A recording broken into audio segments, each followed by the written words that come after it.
Dear students, very good morning. Today's agenda is numerical based upon conductivity, resistivity, cell constant, molar conductivity, and equivalent conductivity. Last video, I have taken up the formulas of all these terms that I have spoken right now, and I have derived these formulas also. So the first numerical that we have is if specific conductivity of n by 50 KCl solution is at 298 Kelvin is 0.002765 per ohm per centimetre. यहाँ पे conductivity दी हुई है, specific conductivity दी हुई है, K दिया हुआ है और रेजिस्टेंस जो है 100 ओम्स दिया हुआ है. सेल कांस्टेंट फाइंड आउट करना है. तो आपको जो फॉर्मूला बताया था, क्योंकि सेल कांस्टेंट फाइंड आउट करने का एक फार्मूला होता है लेंथ अपॉन एरिया, बट इस न्यूमेरिकल में ना तो लेंथ दी हुई है ना एरिया दिया हुआ है, तो हमें फार्मूला यहाँ पे यूज़ कर लेना चाहिए K is equal to observe conductance into cell constant. Observe conductance को G से लिखते हैं और जो सेल कांस्टेंट उसे G स्टार से लिखते हैं. तो इसका मतलब आपको G स्टार फाइंड आउट करना है, यानी कि सेल कांस्टेंट फाइंड आउट करना है. सेल कांस्टेंट फाइंड करना है तो G को K के नीचे ले जाइए, तो specific conductivity upon observe conductance हो गया. तो कंडक्टेंस तो न्यूमेरिकल में दी नहीं हुई, तो G star is equal to क्या हो गया K, और जो कंडक्टेंस होती है किसके इक्वल होती है, रेसिप्रोकल ऑफ रेजिस्टेंस, यानी 1/r के इक्वल होती है. G is equal to 1/r होती है. तो G स्टार जब लिखेंगे is equal to K, G की जगह क्या लिख देंगे 1/r. R ऊपर चला जाएगा, K से मल्टीप्लाई हो जाएगा. तो K आपको गिवन है 0.002765 पर ओम पर सेंटीमीटर और रेजिस्टेंस गिवन है 100 ओम्स. मल्टीप्लाई कर दीजिए, पर ओम और ओम कट जाएगा, तो G स्टार यानी कि सेल कांस्टेंट आपके पास आ जाएगा 0.2765 per centimeter answer. I hope it's clear to you. Now, numericals can be done very easily or nicely once you knew the formula. अब उस बच्चे के लिए मैं कुछ नहीं कर सकता जिसने ये फॉर्मूला ही नहीं याद किया हुआ कि सेल कांस्टेंट को निकालने के दो तरीके होते हैं. एक तो सेल कांस्टेंट G स्टार जो है लेंथ अपॉन एरिया होता है, बट इस न्यूमेरिकल में लेंथ अपॉन एरिया दिया ही नहीं हुआ. तो इसका मतलब कि हमें दिमाग लड़ाना है कि फिर दूसरा फार्मूला कौन सा यूज़ कर सकते हैं, वो है K is equal to G into G star. अब G तो हमारे पास होता ही नहीं है न्यूमेरिकल में, उसकी जगह पे क्या होता है 1/r होता है, तो ये G स्टार हो गया. तो आप को निकालना क्या है, G स्टार निकालना है, तो R K से मल्टीप्लाई हो जाएगा, R K से मल्टीप्लाई हो जाएगा. तो बताइए फिर हमारे पास क्या आ गया, G star is equal to K, R cross multiply हो गया K इंटू R. K की वैल्यू पुट कीजिए, R की वैल्यू पुट कीजिए, you get your answer. I am very sure this numerical is very clear to you. Clear? So let's take up the second numerical.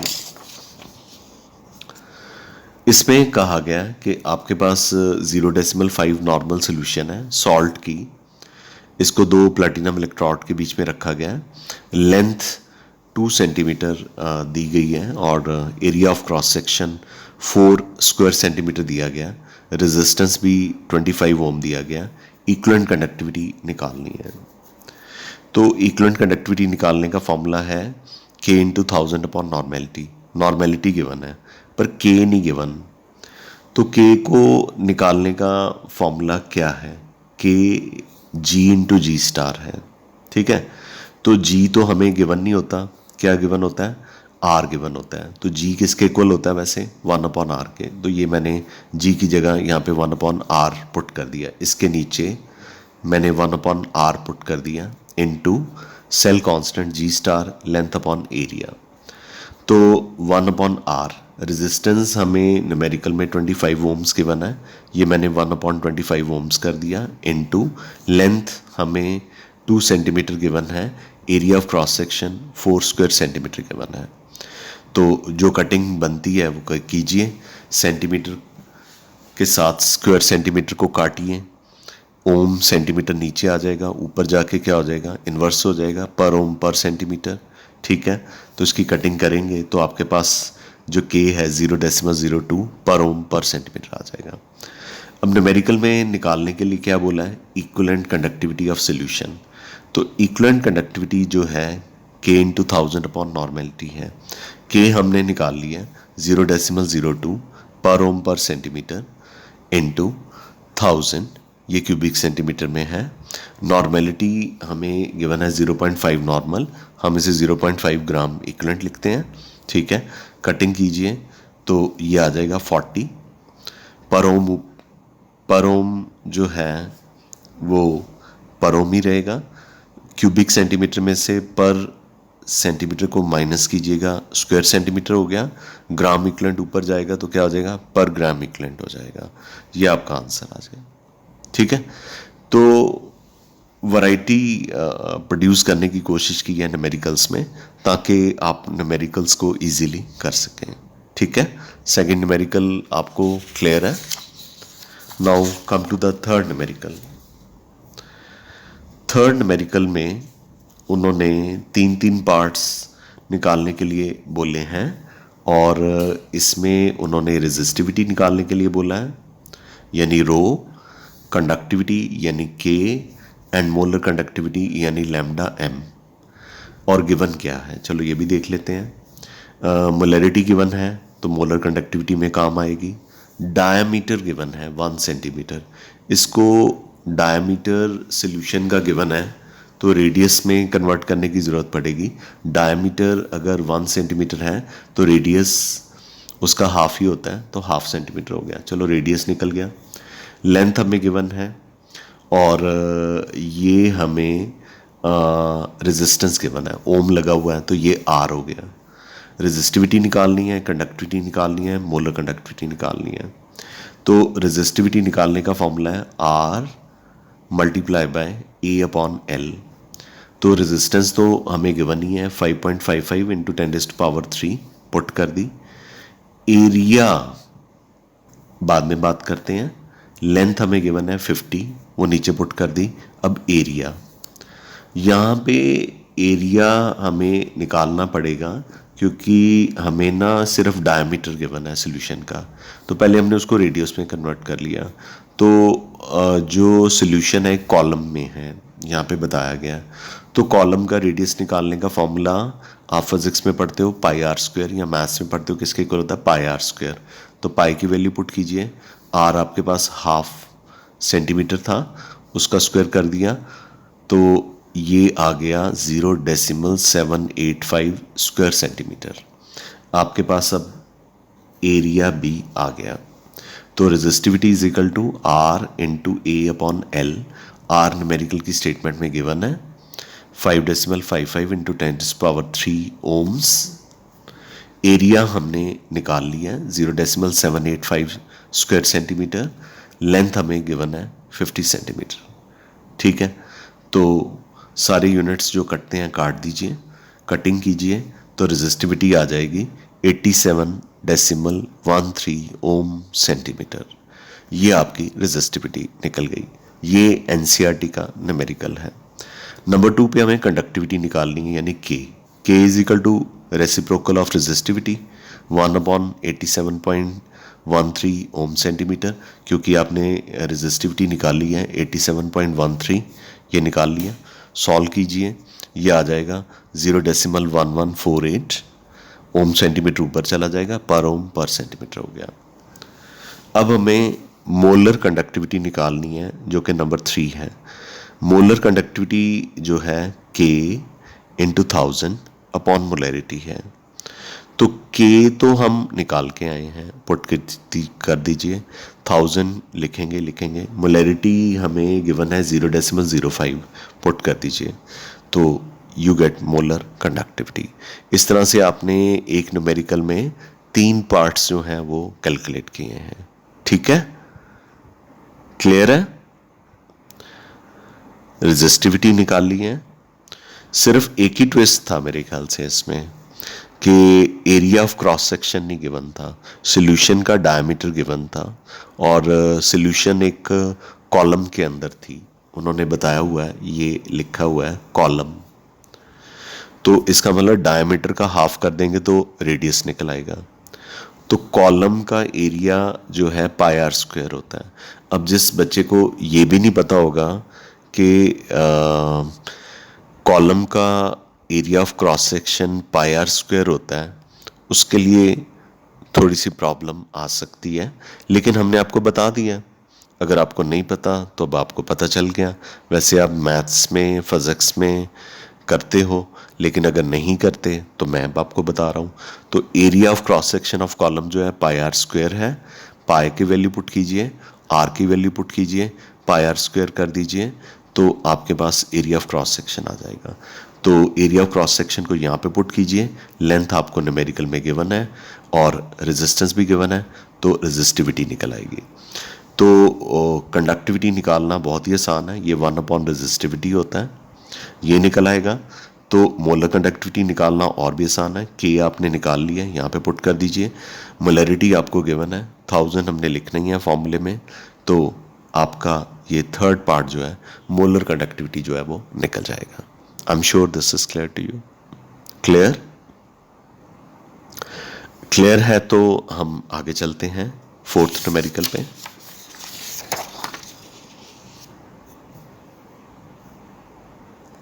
हाँ जी, इस numerical में उसने कहा है कि आपके पास एक सेल है, उसमें आपने n/50 KCl सोल्यूशन को फिल कर दिया है और उसकी रेजिस्टेंस 550 ओम्स है। मतलब सेल है, उसके अंदर पोटाशियम क्लोराइड है और उसकी रेजिस्टेंस 550 ओम्स है। और इसी सेल की जिसमें आपने KCl डाला है, उसकी जो स्पेसिफिक कंडक्टिविटी है या कंडक्टिविटी है 0.00278 पर ओम पर सेंटीमीटर है। ये पार्ट यहाँ तक जो है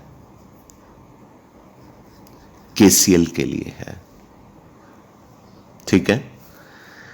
तो अब कहता कि वो नहीं कहता, मैं कह रहा हूँ कि सेल में से KCl को बाहर निकाल दीजिए, उसकी जगह पे उसमें n/10 जिंक सल्फेट को फिल कर दीजिए, ठीक है। अब आपने उसी सेल में जिसमें KCl डाला हुआ था, KCl को बाहर फेंक दीजिए और उसकी जगह पे जिंक सल्फेट डाल दीजिए, ठीक है। सोल्यूशन चेंज कर दी, तो सोल्यूशन चेंज होने से रेजिस्टेंस चेंज हो जाएगी, 72.18 ओम हो जाएगी। तो सेल कांस्टेंट फाइंड आउट करना है, मोलर कंडक्टिविटी फाइंड करनी है।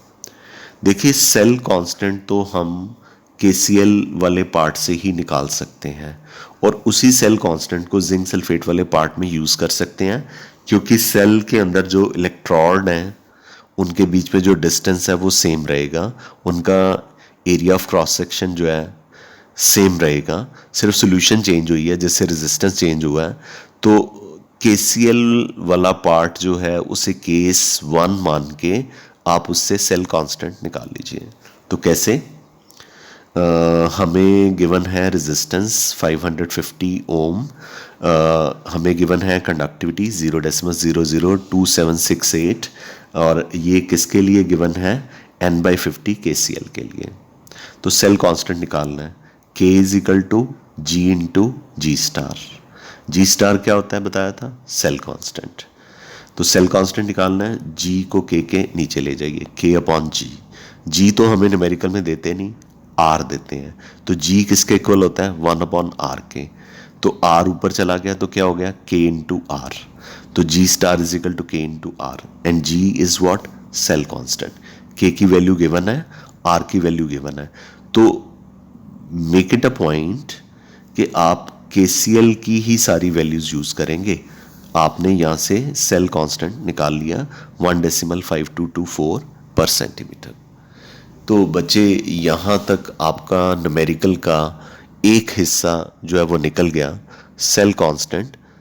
लेकिन आपने सेल कांस्टेंट पोटाशियम क्लोराइड वाली सॉल्यूशन की हेल्प से निकाला है, ठीक है। अब आपने पोटाशियम क्लोराइड को फेंक दिया बाहर। उसी सेल में N/10 जिंक सल्फेट को डाल दिया, क्योंकि KCl सोल्यूशन को रिप्लेस कर दिया। वहाँ नहीं लिखा न्यूमेरिकल में, मैं आपको बता रहा हूँ समझाने के लिए। तो रिप्लेस कर दिया N/10 जिंक सल्फेट सोल्यूशन के लिए, और नॉर्मेलिटी गिवन है, लेकिन निकालना क्या है, मोलर कंडक्टिविटी। तो मोलर कंडक्टिविटी का फॉर्मूला क्या है, K × 1000 अपॉन मोलरिटी।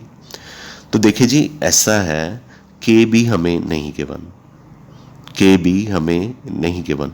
वो जो K ऊपर गिवन था वो KCl का था। तो K जो है अलग अलग सोल्यूशन का अलग अलग होता है। जिंक सल्फेट का K निकालना पड़ेगा। कैसे निकालेंगे, G × G स्टार। तो जिंक सल्फेट के लिए G भी नहीं गिवन, तो G किसके इक्वल होता है, 1/R। और G स्टार क्या होता है, सेल कांस्टेंट। तो जिंक सल्फेट के लिए जो रेजिस्टेंस है 72.18 गिवन है, 1/72.18 हो गया। अब G स्टार जो है हम KCl की सोल्यूशन का यूज़ करेंगे, क्योंकि सेल सेम है, बस सोल्यूशन चेंज की है। तो आपने जो सेल कांस्टेंट पार्ट 1 में निकाला था उसको यहाँ पे पुट कर दीजिए, तो आपका क्या निकल आएगा, K। इस K को आप डेफिनेटली इस एक्सप्रेशन में पुट कर देंगे तो मोलर कंडक्टिविटी निकल आएगी। लेकिन मोलरिटी नहीं गिवन, क्या गिवन है, नॉर्मेलिटी।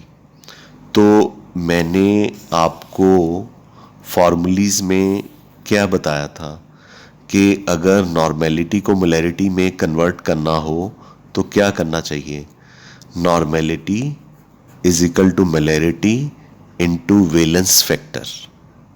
ठीक है, तो आपको मोलरिटी निकालनी